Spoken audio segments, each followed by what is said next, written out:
günleri, kışның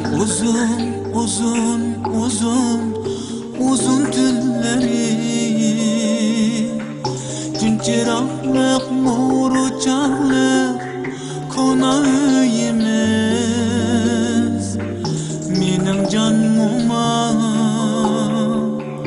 bana çöçek dastanıydı, asla harmaydı. Çöçeklerinin bir gece hikayesi de tüyep kalmaydı. Çöçek eğitip gece tünler uxlab kalmaydı.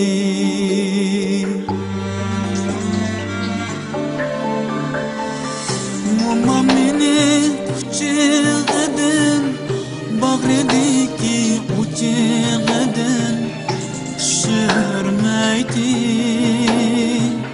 Şundaq bakatı,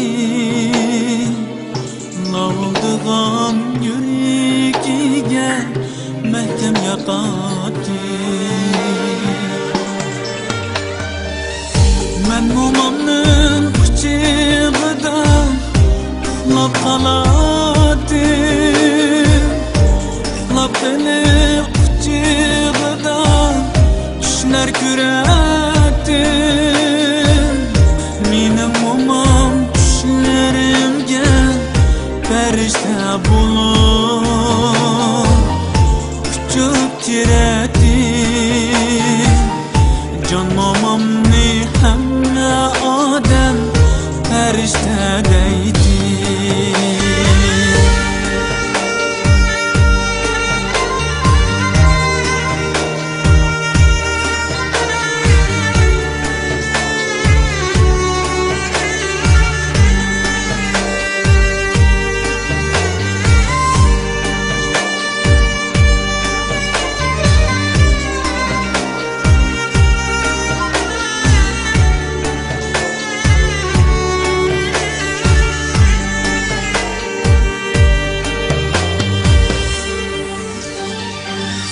Bir gün gelsem seni sen bulmam,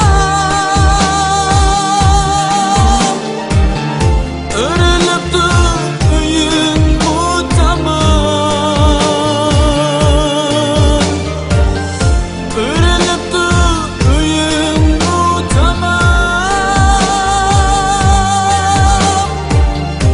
üzülüp dur çöçek utamam.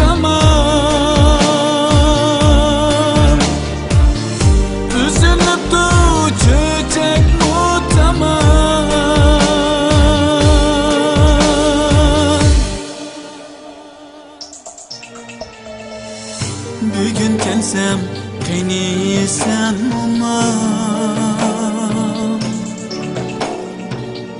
örülüp dur öyüm utamam, üzülüp dur çöçek utamam. Qayerda sen qani mening farishtam olmam.